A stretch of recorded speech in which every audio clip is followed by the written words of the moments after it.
ஒரு தமிழகத்தையே ஒரு கலக்கு கலக்கிட்டாரு. இனிமே அவர்தான் முதலமைச்சர் அப்படின்றது நமக்கு எல்லாருக்குமே தெரிய வந்துச்சு. சில பேர் வாழ்த்து தெரிவிச்சிருக்காங்க. சில பேர் வாழ்த்து தெரிவிக்கிற மாதிரி தெரிவிச்சு எச்சரிக்கையும் விட்டுருக்காங்க. விட்டுருக்காங்க. சாட்டை அவர் எல்லாருக்குமே தெரிஞ்சிருக்கும். அவர் கூட ரீசெண்டா கொஞ்சம் இவரையும் போட்டு விலாசி இருந்தாரு. எழுதி வைத்துக் கொள்ளாங்க, புக் மார்க் பண்ணி வைங்க. இந்த கிளிப்பை மட்டும் எடுத்து கட் பண்ணி வைங்க. 2 தொகுதியும் தோற்கிறார். 234 தொகுதியிலும் விஜயினுடைய தாவேகா தோல்வி அடைகிறது.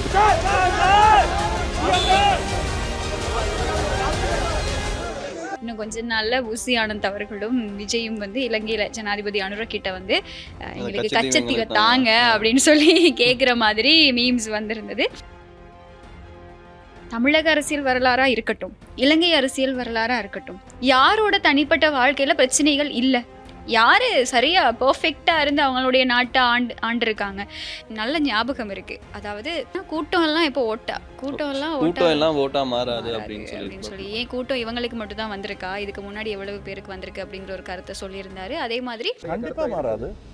அது எல்லா தலைவர்களுக்கும் பொருந்தும். எல்லா தலைவர்களுக்கும் பொருந்தும் தான் விஜய் தனியா அப்படி நம்ம ஒதுக்க முடியும். What bro? It's very wrong bro. Durga Lakshmi video call ஜோதிடம். எந்த பிரச்சனையாக இருந்தாலும் வீடியோ கால் மூலமாக சரி செய்யப்படும். அனைத்து பிரச்சனைகளுக்கும் 11 நாளில் தீர்வு. வணக்கம் கனுஷா. வணக்கம், எப்படி இருக்கீங்க? நல்லா இருக்கேன் கனுஷா, நீங்க எப்படி இருக்கீங்க? நானும் ரொம்ப நல்லா இருக்கேன். வெற்றி கொண்டாட்டங்கள் எல்லாம் எப்படி போய்கிட்டு இருக்கு? என்னோட சட்டையை பார்த்தாலே தெரியும் எப்படி கொண்டாட்டம்னு.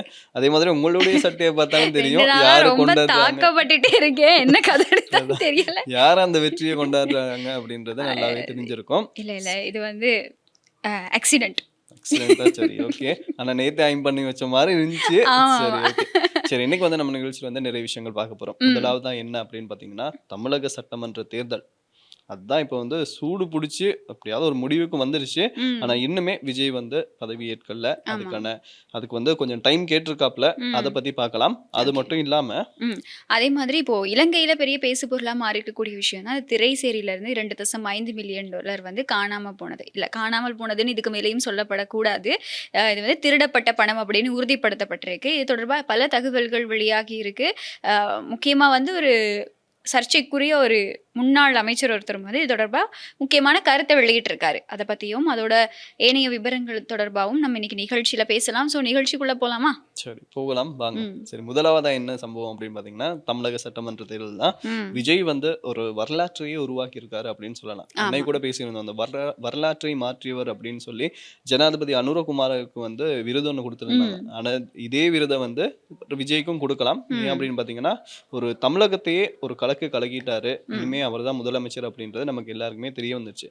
தெரிய வந்த இந்த நேரம் பாத்தீங்கன்னா, நம்மளுடைய நாட்டுல இருந்து நிறைய பேர் அவங்களுக்கு வாழ்த்து தெரிவிச்சிருக்காங்க. சில பேர் வாழ்த்து தெரிவிச்சிருக்காங்க, சில பேர் வாழ்த்து தெரிவிக்கிற மாதிரி தெரிவிச்சு எச்சரிக்கையும் விட்டுருக்காங்க. அதாவது எங்க ஏரியா உள்ள வராது அப்படின்னு எச்சரிக்கையும் விட்டுருக்காங்க. அப்படி யார் யாரு வாழ்த்து தெரிவிச்சிருக்காங்க அப்படின்னு பாத்தீங்கன்னா, திலீப் ஜெயவீரர் இருக்கார் இல்லையா, அவர் அவருடைய வாழ்த்து சொல்லியிருக்காரு.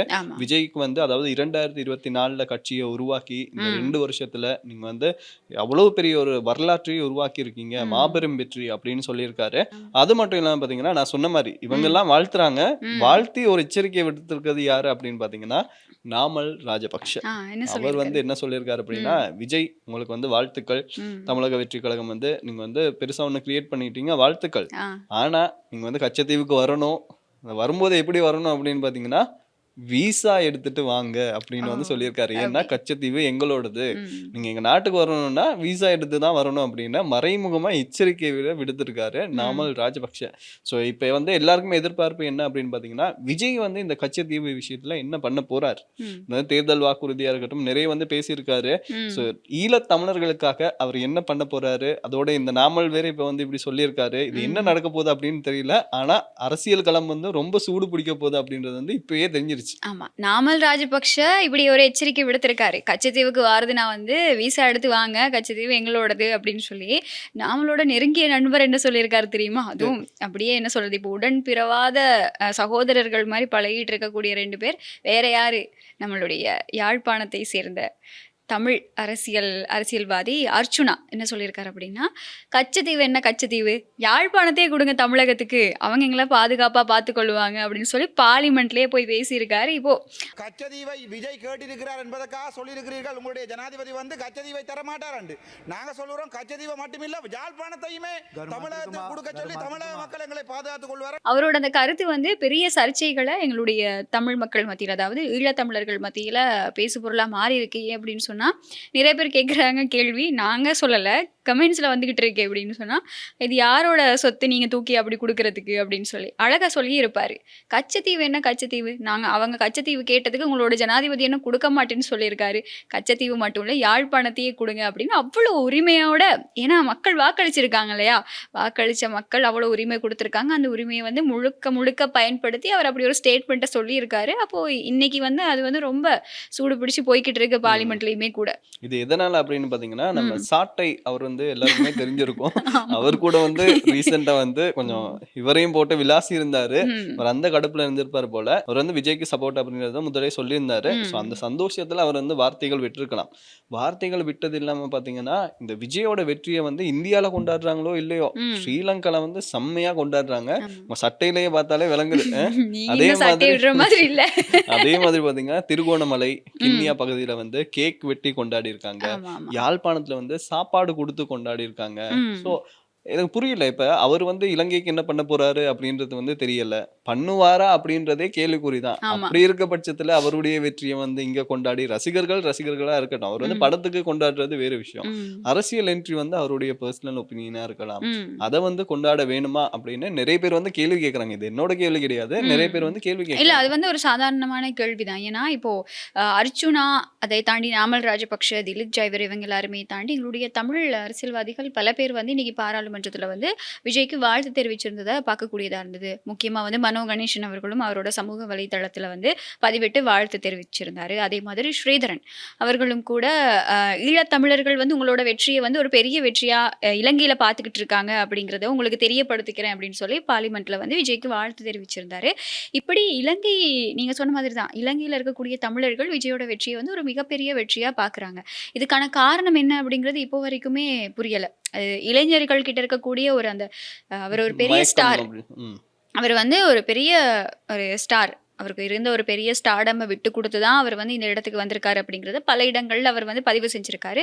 ஒருவேளை இவருக்கு இருக்கக்கூடிய ரசிகர் பட்டாளம் தான் இந்த மாதிரி கொண்டாட்டங்கள் ஈடுபட்டுக்கிட்டு இருக்காங்களா அப்படிங்கிறது தெரிய வரலாம். ஆனா இப்போ அர்ச்சுனா சொல்லியிருக்கக்கூடிய இந்த கருத்து இருக்கு இல்லையா, ஏன்னா அர்ச்சுனா இப்போ ஆரம்பத்துல இருந்தே விஜய்க்கு வந்து ஒரு மிகப்பெரிய சப்போர்ட்டா இருக்காரு ஸ்ரீலங்கால இருக்கக்கூடிய ஒரு அரசியல்வாதியா. அப்போ இவரோட சப்போர்ட் எப்படி இருக்கு அப்படின்னா, இப்போ பலர் என்ன மாதிரியான விமர்சனங்களை முன் வச்சுட்டு இருக்காங்கன்னா, இப்போ இலங்கையிலேயும் ஒரு மாகாண சபை தேர்தல் வரப்போகுது இல்லையா, இப்போ இலங்கையில வரப்போற மாகாண சபை தேர்தலுக்கு இப்போ விஜய்க்கு நம்ம சப்போர்ட் பண்ணோம் அப்படின்னு சொன்னா, இலங்கையில இருக்கக்கூடிய இளைஞர்கள், அதுவும் முக்கியமா தமிழ் இளைஞர்கள் வந்து எங்களுக்கு வந்து சப்போர்ட் பண்ணுவாங்க, எனக்கு அந்த ஒரு சப்போர்ட் கிடைக்கும் அப்படிங்கிற ஒரு ஆசையிலையும் ஒரு எதிர்பார்ப்புலையும் அர்ச்சுனா இந்த மாதிரி விஜய்க்கு சப்போர்ட் பண்ணிட்டு அதை வந்து எல்லார்கிட்டையும் கருத்துக்களை பரப்பிக்கிட்டு அதுக்காக எல்லாரோடையும் சண்டை போட்டுக்கிட்டு இருக்கலாம் அப்படின்னு சொல்லி ஒரு சில விமர்சனங்களும் முன்வைக்கப்பட்டு வருது. ஆனா இதுல எது உண்மை, எதுக்காக அவங்க ஆதரிக்கிறாங்க, என்ன பண்றாங்க அப்படிங்கிறது அவங்களுக்கு தான் தெரியும்.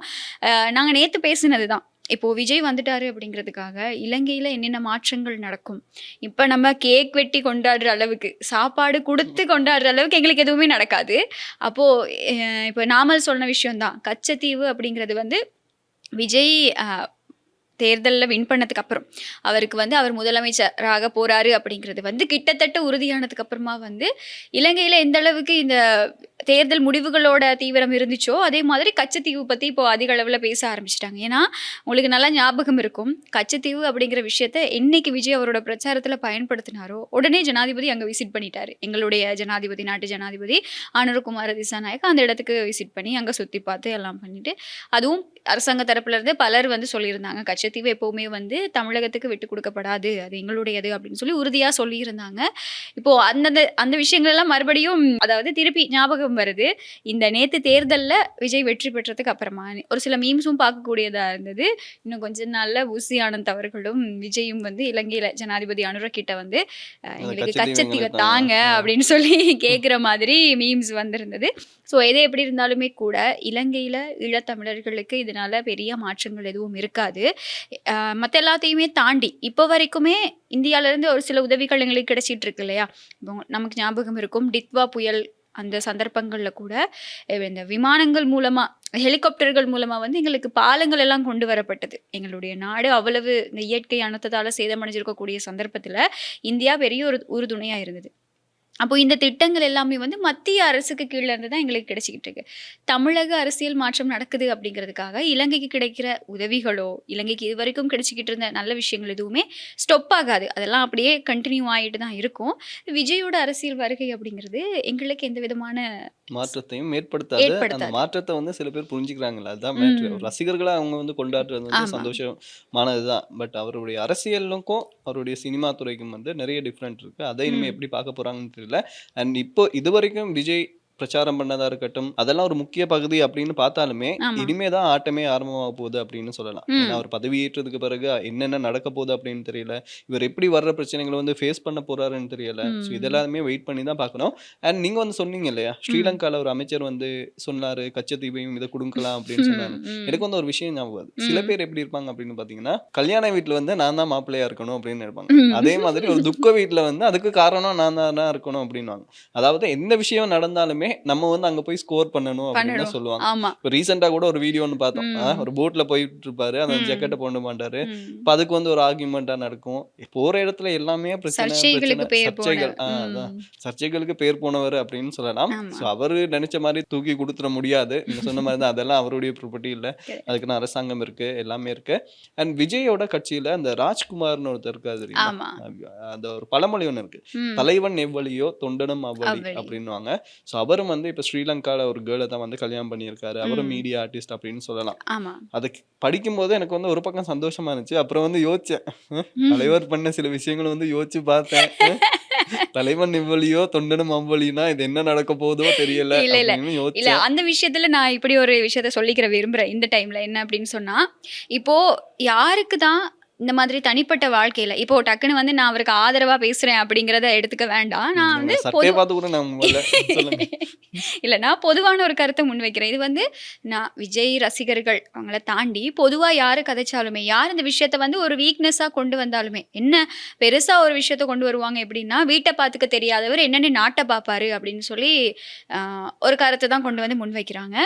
இது எப்படி இருக்குன்னா, அப்போ இத்தனை நாள் தமிழக அரசியல் வரலாறா இருக்கட்டும், இலங்கை அரசியல் வரலாறா இருக்கட்டும், யாரோட தனிப்பட்ட வாழ்க்கையில பிரச்சனைகள் இல்லை, யாரு சரியா பெர்ஃபெக்டா இருந்து அவங்களுடைய நாட்டை ஆண்டு இருக்காங்க. இப்போ நமக்கு வந்து கடந்த கால அரசியல யாரையும் தவறா பேசுறதுக்கு, அவங்களுடைய தனிப்பட்ட வாழ்க்கையை விமர்சிக்கிறதுக்கு எங்களுக்கு உரிமை கிடையாது. அது அவங்களுடைய தனிப்பட்ட வாழ்க்கை. ஈவன் அவர் வந்து ஒரு பெரிய ஸ்டாரா இருக்கிற சந்தர்ப்பத்துல கூட அவர் ஒரு ஸ்டார், அவர் நடிக்கிறாரு, அதை அதுக்கு நாங்கள் ரசிக்கிறோம், நாங்கள் ரசிகர்களாக இருக்கோம். அதை தாண்டி அவருடைய வாழ்க்கையில் தனிப்பட்ட வாழ்க்கையில் என்ன நடக்குது, அவர் யார் கூட இருக்காங்க இல்லை அப்படிங்கிறதெல்லாம் அது அவருடைய தனிப்பட்ட விஷயம். இல்லை நான் சொல்கிறேன், அப்படி நீங்கள் எதுவுமே தெரியாது, இப்போ நான் சொல்லணும், கீழே கமெண்ட்ல எனக்கு திட்டணும். ஸோ இந்த மாதிரியான பின்னணியில் இப்படி ஒரு விமர்சனம் முன்வைக்கப்பட்டாலும் எவ்வளவு ஸ்ட்ரகிள்ஸ் இல்லையா. அந்த தேர்தல் எப்பயோ நடந்த ஒரு விஷயத்த தேர்தல் நடக்கிறது கொஞ்ச நாட்களுக்கு முன்னாடி வெளிவர வச்சு அவங்களுடைய குடும்ப பிரச்சனைகள் எல்லாமே, அப்போ பாருங்க இவ்வளவு நாள் அது வந்து ரகசியமா அவங்களுக்குள்ள, ஏன்னா அது தனிப்பட்ட வாழ்க்கை அவங்களுக்குள்ள அது இருந்திருக்கு. தேர்தலை பயன்படுத்தி அவங்க அந்த விஷயத்த வெளியில விட்டு அவருக்கு அதை ஒரு பெரிய அவதூறா பரப்பி, அந்த அவதூறுலையும் அவர் எழும்பி இன்னைக்கு ஒரு மிகப்பெரிய வெற்றியை பதிவு செஞ்சிருக்காரு. அதுதான் அவருடைய அந்த தன்னம்பிக்கையும். இந்த பிரச்சாரங்கள் முடியும் போது நான் மறுபடியும் சொல்லிக்கிறேன், இது விஜய்க்கு ஆதரவான பேச்சுகள் இல்லை, பொதுவான ஒரு கருத்து தான். என்னது, ஒவ்வொரு பிரச்சாரங்கள் முடியும் போதும் அவர் ஒரு அழகான வார்த்தை சொல்லுவார். அவருடைய அந்த அரசியல் வியூகத்துக்கு கொஞ்சம் அங்கே இங்கே மாற்று கருத்துக்கள் இருந்தாலும் கூட அந்த கடைசியாக ஒன்று சொல்லுவார், கான்ஃபிடென்ஸாக இருங்க, வெற்றி நிச்சயம் அப்படின்னு சொல்லி. கான்ஃபிடென்ட்டா இருங்க, நல்லதே நடக்கும், வெற்றி நிச்சயம். அது எந்த அளவுக்கு ஒரு பெரிய கான்ஃபிடென்ஸ் அப்படின்னு நீங்கள் யோசிச்சிருக்கீங்களா? இப்போது விஜயோட இந்த தேர்தல் வெற்றியிலேருந்து நீங்கள் என்ன எடுத்துக்கிறீங்க அப்படின்னு கேட்டால், என்ன கேட்டால் நான் அந்த தன்னம்பிக்கையை தான் எடுத்துக்கிறேன் அப்படின்னு சொல்லுவேன், அந்த கான்ஃபிடென்ஸ் தான் எடுத்துக்கிறேன்னு சொல்லுவேன். ஏன் அப்படின்னு சொன்னால், ஒரு 2024 கட்சி ஆரம்பிச்சு, அதுவும் பெரிய ஒரு ஸ்டாராக இருந்து சினிமாவே வேணாம் அப்படின்னு கடைசியாக ஒரு அறிக்கை வருது, இதுதான் என்னோட கடைசி படம், இதுக்கப்புறம் நான் நடிக்க போகிறது கிடையாது, நான் மக்களுக்காக சேவை செய்ய போகிறேன் அப்படின்னு கட்சி ஆரம்பிக்கிறாரு. இன்ஸ்டாவில் பேஜ் வருது, டிவிகே ஃபேமிலின்னு சொல்கிறாங்க, வர்ச்சுவல் வாரியர்ஸ்னு சொல்கிறாங்க, பிரச்சாரம் நடக்குது, கரூரில் 40-45 பேர் உயிரிழக்கிறாங்க, இப்படியெல்லாம் நடந்துக்கிட்டு வருது. 2026 தேர்தல் வருது. தேர்தலில் அவர் இவ்வளோ பெரிய ஒரு வெற்றியை பதிவு செய்கிறாரு. அப்போது இது வந்து ஒரு ஷார்ட் டைம் பீரியடில் கனவு மாதிரி நடந்து முடியும். இப்போ நேற்று வந்த மாதிரி இருக்கு இல்லையா அவருடைய அந்த வருகை அப்படிங்கிறது. இப்படியான பட்சத்தில் வந்து ஒரு அந்த நாட்டில், அதாவது தமிழகத்தில் ஒரு மிகப்பெரிய கட்சியாக இருந்த திமுகவை, ஆண்டாண்டு காலமாக ஆட்சி செஞ்சுக்கிட்டு இருந்த அந்த கட்சியை வந்து கொஞ்ச நாள்லேயே வந்து இல்லாமல் பண்ணிட்டார் இல்லையா. அதுக்கு எவ்வளவு பெரிய ஒரு தன்னம்பிக்கை வேணும். அந்த கான்ஃபிடென்ஸாக இருங்க அப்படின்னு சொன்னதை வந்து அவர் எவ்வளோ கான்ஃபிடென்ஸாக சொல்லியிருப்பாரு அப்படிங்கிறது இந்த வெற்றி மூலமாக எங்களுக்கு பார்க்கக்கூடியதாக இருக்குது. ஸோ நீங்கள் சொன்னதுனால நான் சொன்னேன், அந்த தனிப்பட்ட வாழ்க்கை அப்படிங்கிறது வந்து எங்களுக்கு தேவையில்லை. ஏன்னா இப்போது தமிழ்நாட்டு மக்களுக்குமே வாக்களித்த கிட்டத்தட்ட 1 கோடி வாக்குகளுக்கு மேலே பதிவாகி இருக்கு. அவ்வளவு பேருக்குமே தெரியும் அவருடைய தனிப்பட்ட வாழ்க்கையில் என்ன நடந்துக்கிட்டு இருக்கு. இப்போ வீட்டை பார்க்க தெரியாதவருக்கு நாட்டை பார்க்க தெரியுமா இல்லையாங்கிறத மக்கள் தீர்மானிச்சிருக்காங்க. அப்போ அதை அவருடைய தனிப்பட்ட வாழ்க்கையை வந்து இதுக்கு மேலேயும் நம்ம ஒரு பிரச்சனையை எடுத்துக்க தேவை கிடையாது. என்ன நடக்குதோ அதை நடக்கட்டும். விஜய் வந்ததுக்கு அப்புறமா தமிழகத்துல என்ன மாற்றம் வரப்போகுது, அதே மாதிரி இலங்கையில என்ன மாற்றம் வரும் அப்படின்றதையும் நாங்க வந்து வெயிட் பண்ணி பார்க்கலாம். ஆமா, அந்த பின்னணியில தான் இப்போ 7ஆம் தேதி, அதாவது நாளை மறுதினம் வந்து விஜய் முதலமைச்சராக பதவியேற்க போறாரு அப்படின்னு சொல்லி ஒரு சில தகவல்கள் வந்து கசிஞ்சிருக்கு. இது இன்னும் உறுதிப்படுத்தப்பட்ட தகவல்கள் இல்லை. ஒரு சில இந்திய ஊடகங்களில் வந்து இந்த தகவல் வெளியாகி இருக்கு. முதலமைச்சராக பதவியேற்க 7ஆம் தேதி வாய்ப்புகள் இருக்கு அப்படின்னு சொல்லி. அது மட்டும் இல்லாமல் இப்போ விஜய்க்கு வந்து 108 இடங்கள் தான் இருக்குது. பெரும்பான்மை வேணும் அப்படின்னு சொன்னால் 118 இடங்கள் வேணும். அப்போ மிச்சம் இருக்கக்கூடிய ஆசனங்களை அந்த கவர் பண்ணிக்கிறதுக்காக வந்து இவர் பல கட்சிகளோட வந்து ஆலோசனைகளில் கலந்துரையாடல்களில் ஈடுபட்டு இருக்கதா தகவல்கள் வெளியாகிருக்கு. அந்த வகையில் காங்கிரஸ் வந்து விஜய்க்கு ஆதரவு வழங்கும். இப்போ காங்கிரஸும் விஜயும் சேர்ந்து ஒரு கூட்டணி அமைப்பாங்க. அந்த கூட்டணி மூலமாக தான் தமிழக சட்டமன்றத்தில் வந்து ஆட்சி அமைக்கப்படும் அப்படின்னு சொல்லியும் இப்போ செய்திகள் வெளியாகிட்டு இருக்கு. ஸோ அதுக்கு வந்து விஜய் 2 வார கால அவகாசம் கேட்டிருக்காரு. 2 வார கால அவகாசத்தில் வந்து அவர் பெரும்பான்மையை நிரூபித்து காட்டுறேன் அப்படின்னு சொல்லியிருக்காரு. சரி, அவர் வந்து இப்போ முதலமைச்சராக வர்றது வந்து சந்தோஷமான விஷயம் தான். நீங்கள் சொன்ன மாதிரியே 7ஆம் தேதி நடந்தால் அது கூட ஒரு சந்தோஷமான விஷயம் தான். இந்த நேரத்தை பார்த்தீங்கன்னா தேர்தலில் வந்து நிறைய பேர் விஜயை பற்றி தாக்கி பேசியிருந்தாங்கல்ல, அவங்கெல்லாம் இப்போ வந்து அந்தர்பல்ட்டி அடிச்சுட்டாங்க அப்படின்னு தான் சொல்லணும். இது என்னதுக்கு அப்படின்னு பார்த்தீங்கன்னா, நடிகர் விஜயகாந்த் இருக்காரு இல்லையா, அவர் வந்து எவ்வளவு பெரிய ஸ்டார் அப்படின்னு தெரியும். அதே மாதிரி அவர் வந்து ஒரு தனி கட்சியை வச்சிருந்தாரு. நல்ல ஒரு அரசியல்வாதியும் கூட. அவருக்கு அப்புறமா அந்த கட்சியை வந்து இவங்க நிர்வாகம் பண்ணாங்க. யாரு? விஜயகாந்தோட வைஃப் பிரேமலதா விஜயகாந்த் வந்து பண்ணாங்க. அப்போ விஜய்க்கு எதிராக வந்து இவங்க நிறைய கருத்துக்களை வந்து சொல்லியிருந்தாங்க. ஆனா இப்போ இவங்க என்ன சொல்றாங்க அப்படின்னு பார்த்தீங்கன்னா, விஜய் வந்து நம்ம வீட்டு புள்ள, அதாவது எங்க வீடு பக்கத்துல தான் அவர் வந்து இருந்தாரு. ஸோ அவர் வெற்றி பெற்றது சந்தோஷம் தான் அப்படின்னு மாதிரி சொல்லியிருக்காரு. அண்ட் மோஸ்ட்லி நிறைய பேர் விஜய் வந்து எதிர்த்து பேச அந்த தேர்தல் பிரச்சாரத்தை வந்து நிறைய பேர் வந்து தாக்கி பேசியிருந்தாங்களா, அவங்க எல்லாருமே இப்போ வந்து அந்தர்பல்ட்டி அடிச்சு விஜய் வந்து புகழ ஆரம்பிச்சிட்டாங்க. ஏன்னா இப்போ பொசிஷன் அப்படி இல்லையா. அது பொசிஷன் அப்படிங்கிறத தாண்டி அந்தந்த இடத்துல இருக்கும்போது அவங்களுடைய வேலையும் அதுதானே. இப்போது திமுக கூட வந்து அவங்க கூட்டணி அமைச்சிருந்தாங்க இல்லையா இந்த தேர்தலில், அதாவது பிரேமலதா அவங்க. அப்போது அந்த டைம் அவங்க பிரச்சாரத்தில் வந்து நிறைய விஷயங்களில் விஜய்க்கு எதிராக சொல்லியிருந்தது பார்க்கக்கூடியதாக இருந்தது. இப்போ இன்றைய தினம் சொல்லியிருந்த கருத்தையும் வந்து பார்க்கக்கூடியதாக இருந்தது. அதுவும் அவங்க சொல்லியிருந்தாங்க, மதசார்பற்ற கட்சியோட தான் நான் இருக்க போகிறேன், அதாவது நான் திமுக கூட தான் இருக்க போகிறேன், ஆனால் விஜய் எங்களோட வீட்டு பிள்ளை மாதிரி அப்படிங்கிற ஒரு விஷயத்த சொல்லியிருந்தாங்க. அதுலேயும் மிக முக்கியமாக கமல்ஹாசனும் வந்து ஒரு கருத்து வெளியிட்டிருந்தாரு. என் ஃப்ரெண்டு கூட ஆண்டவர் எங்கன்னு தேடிக்கிட்டு தான் இருக்காரு. ஆமா, வருவாரு. ஆண்டவர் நேத்தே ஒரு போஸ்ட் போட்டாரு. என்ன அப்படின்னா, நல்ல ஞாபகம் இருக்கு. அதாவது கூட்டம் எல்லாம் இப்போ கூட்டம் எல்லாம் ஓட்டா மாறாது அப்படின்னு சொல்லி, ஏன் கூட்டம் இவங்களுக்கு மட்டும் தான் வந்திருக்கா, இதுக்கு முன்னாடி எவ்வளவு பேருக்கு வந்திருக்கு அப்படிங்கிற ஒரு கருத்தை சொல்லியிருந்தாரு. அதே மாதிரி நேற்றைய தினம் ஒரு போஸ்ட் போட்டிருந்தாரு. அந்த போஸ்ட்ல என்னன்னு சொன்னா, இந்த மாதிரி ஒரு வெற்றியை பதிவு செஞ்ச தவிக தலைவர் விஜய் அவர்களுக்கு வாழ்த்துக்கள் அப்படின்னு சொல்லி போட்டிருந்தாரு. ரஜினிகாந்த் அவர்கள், இந்த மாதிரி நிறைய திரை பிரபலங்கள் எதிர்த்து பேசினவங்க, சார்பாக பேசினவங்க, அப்படி இப்படின்னு சொல்லி நிறைய பேர் வந்து வாழ்த்துக்களை தெரிவிச்சிருந்தாங்க. எது எப்படி இருந்தாலுமே கூட ஏதோ நடந்த இந்த வெற்றி, கிடைச்ச இந்த வெற்றி வந்து விஜயா இருக்கட்டும், தமிழக வெற்றி கழகமாக இருக்கட்டும், மக்கள் நம்பி வாக்களிச்சிருக்காங்க. அதை ஒழுங்கான முறையில் பயன்படுத்திட்டு அந்த நாட்டு மக்களுக்கு என்னென்ன கிடைக்கணுமோ அதை வந்து, அதாவது அவருடைய வாக்குறுதிகள் நிறைய இருக்குது. ஒரு லிஸ்ட்டே போடலாம். எந்த பிரச்சாரத்துக்கு போனாலும் வந்து அவர் ஸ்கிரிப்ட் எழுதி பேசுகிறாருன்னு ஒரு விமர்சனம் வந்துச்சு இல்லையா. ஸோ அந்த அளவுக்கு அவருடைய தேர்தல் வாக்குறுதிகள் இருக்குது. அந்த தேர்தல் வாக்குறுதிகளை அவர் சொன்ன மாதிரி அதே மாதிரி காப்பாற்றியே ஆகணும் அப்படி ஒரு கட்டாயத்துக்குள்ள இருக்கார். இப்படியான பின்னணியில் திமுக வந்து எதிர்க்கட்சியாக வரப்போகுது. உதயநிதி ஸ்டாலின் அவர்கள் வந்து எதிர்க்கட்சி தலைவராக வரப்போகிறதாகவும் தகவல்கள் வந்திருக்கு. அப்போது இன்னும் கொஞ்சம் களம் சூடு பிடிக்க போகுது. ஏன்னா தமிழக வெற்றி கழகம் தலைவர் முதலமைச்சராக பதவியில் இருக்க, உதயநிதி ஸ்டாலின் எதிர்க்கட்சி தலைவராக இருக்க, ஒரே கொஞ்சம் நல்லா இருக்கும் தமிழக அரசியல். இதுக்கப்புறம் நல்லா கொஞ்சம் சூடு பிடிச்சு மக்களுக்கு சேவையாற்றுவார் அப்படின்னு சொல்லி பலரோட ஆதரவும் இருக்குது. அப்படிங்கிறதுனால நல்ல ஒரு ஆட்சி அமையும் அப்படின்னு எதிர்பார்க்கப்படுது. ஸோ வெயிட் பண்ணி பார்க்கலாம் யாரோட கூட்டணி அமைக்க போகிறாரு, எப்போ முதலமைச்சராக போகிறாரு, அவருடைய கனவு என்னைக்கு நனவாக போகுது அப்படிங்கிறது தொடர்பாக. நீங்க சொன்ன மாதிரியே தமிழக மக்களுக்கு என்ன கிடைக்கணுமோ கிடைக்கணும், அதே மாதிரி இலங்கை மக்களுக்கு என்ன கொடுக்கணுமோ அதையும் வந்து கொடுத்து வந்து சுமூகமா முடிஞ்சா எல்லாமே சரியா இருக்கும். சரி, இது இப்படி நடக்கிற நேரம் பாத்தீங்கன்னா இலங்கையில அண்மையில வந்து இப்போ வரைக்குமே ஹாட் டாபிக் என்ன அப்படின்னு பாத்தீங்கன்னா அந்த 2.5 மில்லியன் டாலருக்கு என்ன ஆச்சு அப்படின்றதுதான். ஸோ அது அந்த சம்பவத்துல வந்து சில அதிகாரிகள் வந்து பணி நீக்கம் செஞ்சிருந்தாங்க. அதுல ஒரு அதிகாரி கூட உயிரிழந்திருந்தாரு, தற்கொலை பண்ணி உயிரிழந்துட்டாரு அப்படின்னு சொன்னாங்க. அந்த தற்கொலையில வந்து இவருக்கு இப்போ ஒரு டவுட் வந்திருக்கான். யாரு அப்படின்னு பாத்தீங்கன்னா உதயகம்மன் பிள்ளை, அவருக்கு வந்து டவுட் வந்திருக்கான். அவர் கூட சில விஷயங்களை வந்து சொல்லியிருக்காரு. அது என்ன அப்படின்னு பாத்தீங்கன்னா அந்த அவர் உயிரிழந்த உடனேயே வந்து இது தற்கொலை தான் அப்படின்னு வந்து போலீஸ்ல வந்து சொல்லிட்டாங்க. நீங்க எப்படி சொல்லலாம், நீங்க வந்து கன்ஃபார்ம் பண்ணதுக்கு அப்புறம் தான் சொல்லணும், டாக்டர்ஸ் எல்லாமே இது பண்ணி தான் சொல்லணும், அப்ப நீங்க எப்படி சொல்லலாம் அப்படின்ற வந்து நிறைய கேள்விகளை கேட்டிருக்காரு. இந்த உதயகம்மன் பிள்ளை யாரு அப்படின்னு பாத்தீங்கன்னா இந்த கிட்டத்தட்ட அந்த 31ஆம் தேதி ஈஸ்டர் அட்டாக்னு சொல்லி ஈஸ்டர் அட்டாக்கு பிரதான சூத்திரதாரி யாரு அப்படின்னு சொல்லி இவரு ஆராய்ச்சி பண்ணி கடைசியில வந்து அது சஹ்ரான் தான் அதுக்கு காரணம் அப்படின்னு சொல்லி முடிச்சார் இல்லையா, அந்த அவரே தான் வந்து திருப்பி இப்போ வந்து சொல்லியிருக்காரு.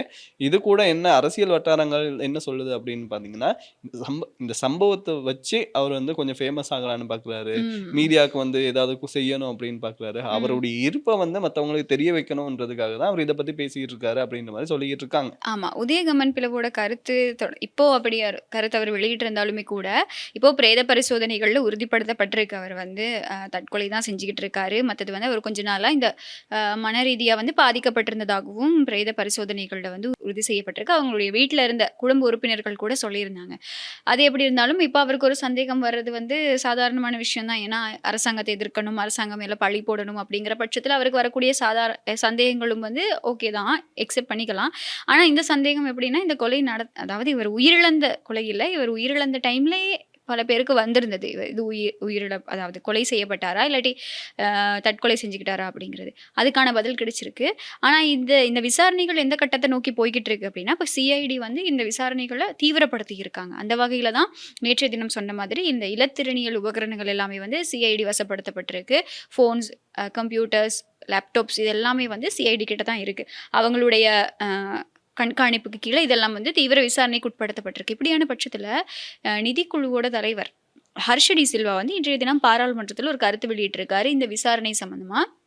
வேறு பாராளுமன்றத்தில் ரொம்பவே கோபமாக இந்த விஷயத்தை பற்றி பேசுகிறத பார்க்கக்கூடியதாக இருந்து. இது ஏன் அப்படின்னா நிதி அமைச்சோட செயலாளர் வந்து அதிகமான தடவைகள் வந்து இவர் நிதிக்குழுவில் முன்னிலையாக சொல்லி கூப்பிட்டுருக்காரு. 2-3 வாட்டி கூப்பிட்டதுக்கு அப்புறமாவும் கூட இவங்க வர்றதுக்கு விருப்பம் தெரிவிக்காமல் முடியாத கட்டத்தில் தான் இவங்க வந்திருக்காங்க அப்படிங்கிற ஒரு தகவலை இவர் வெளியிட்டிருந்தார். அது மட்டும் இல்லாமல் பாராளுமன்றத்தில் அவர் உறுதியாக சொல்கிறாரு, இந்த மாதிரி திரைசேரியில் இருந்து 2.5 மில்லியன் அமெரிக்க டாலர்கள் வந்து காணாமல் போகலை, இது திருடப்பட்டு தான் இருக்குது, இது வந்து ஒரு மிகப்பெரிய திருட்டு அப்படிங்கிறது நிதிக்குழுவில் அதாவது நிரூபிக்கப்பட்டிருக்கு. இதுக்கு மேலே இதை வந்து மறைக்க முடியாது, இது மிகப்பெரிய ஒரு திருட்டு அப்படிங்கிறத அவர் ஒரு தலைவராக நிதிக்குழுவோட தலைவராக வந்து அவர் பாராளுமன்றத்தில் பகிரங்கமாகவே சொல்லியிருக்காரு.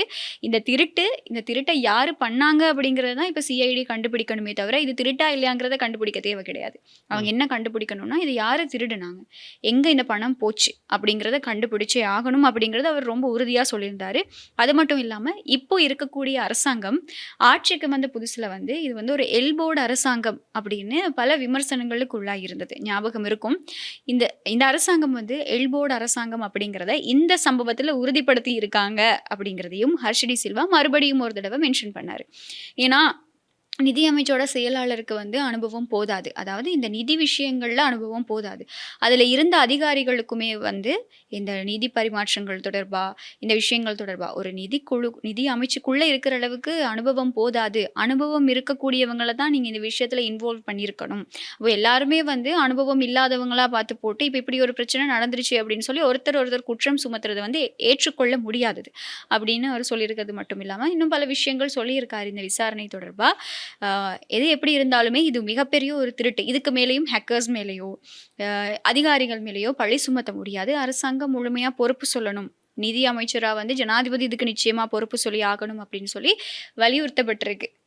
வலியுறுத்தப்பட்டிருக்கிறது மட்டும் இல்லாம இன்னும் பல தகவல்கள் வெளிவரும் அப்படின்னு சொல்லி எதிர்பார்க்கப்படுது. இது எப்படி இருந்தாலுமே இந்த விஷயமும் கூட அரசாங்கத்துக்கு ஒரு மிகப்பெரிய ஒரு பிளாக் மார்க்கா மாறி இருக்கு அப்படின்னு தான் சொல்லணும். ஆரம்பத்தில் இது எப்படி இருந்தாலுமே கூட இப்போ வர வர ஒவ்வொரு தகவல்கள் வெளியாயிட்டு இருக்கு இல்லையா, அதனால இதுவும் அரசாங்கத்துக்கு ஒரு மிகப்பெரிய ஒரு கருப்பு புள்ளியா மாறி இருக்கு.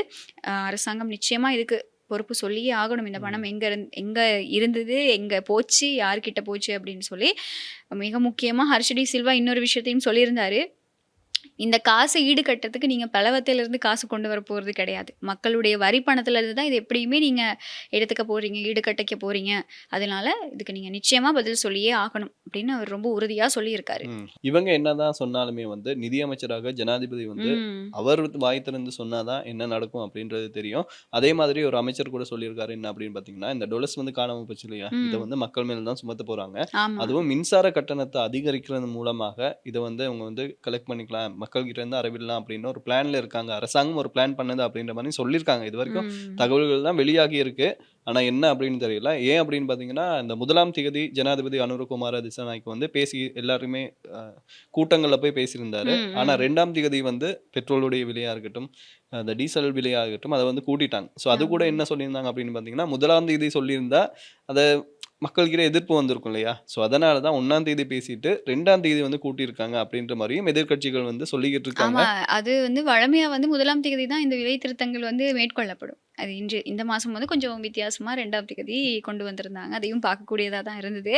சில சமயங்கள் எதிர்க்கட்சிகள் சொல்லக்கூடிய ஒரு சில விஷயங்கள் வந்து யோசிக்கவும் வைக்கிறது தான். எது எப்படி இருந்தாலுமே கூட இதுவும் வந்து மக்கள் எவ்வளவோ நம்பிக்கையில் வந்து கொண்டு வந்த ஒரு அரசாங்கம், அந்த நம்பிக்கை வந்து இல்லாமல் போயிருமோ அப்படிங்கிற ஒரு சின்ன பயம் இப்போது இருக்குது. அனுரகுமார திசாநாயக்க வழமையாக ஒரு பாராளுமன்றத்தில் ஒரு விளக்கம் வழங்குவார் இல்லையா, இந்த டிட்வா புயலுக்கும் நடந்தது.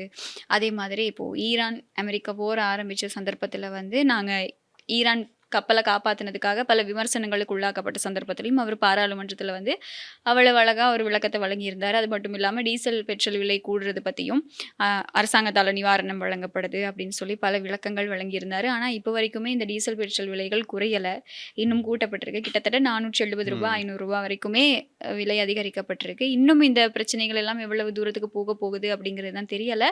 மக்கள் மத்தியில் இருக்கக்கூடிய அந்த வரவேற்பை அப்படியே தக்க வச்சுக்கணுமா இருந்தால் ஜனாதிபதி அனுரகுமார திசாநாயக்க வந்து இந்த நிதி விஷயத்துல வந்து இன்வால்வ் ஆகி பாராளுமன்றத்தில் விளக்கம் கொடுக்கணும். இதே மாதிரி தான் திவாக்கம் வந்து விளக்கம் கொடுத்தாரு. ஆனா இப்ப கூட மக்களுக்கு வந்து நிவாரணம் கிடைக்கல. ஸோ இதே மாதிரி இதுக்கு என்ன விளக்கம் கொடுக்க போறாரு அப்படின்றத நம்ம வந்து வெயிட் பண்ணி பார்க்கலாம். ஓகே, இன்னைக்கு வந்து நிறைய விஷயங்கள் பார்த்தோம். இதே மாதிரி நாளைக்கும் என்னென்ன நடந்திருக்கு அப்படின்றத பேசுறதுக்கு நாங்க தயாரா இருக்கோம். ஓகே, நாளை தினமும் நிகழ்ச்சியோட சந்திக்கலாம். Bye bye. Durga Lakshmi video call ஜோதிடம் எந்த பிரச்சனையாக இருந்தாலும் வீடியோ கால் மூலமாக சரி செய்யப்படும். அனைத்து பிரச்சனைகளுக்கும் 11 நாளில் தீர்வு.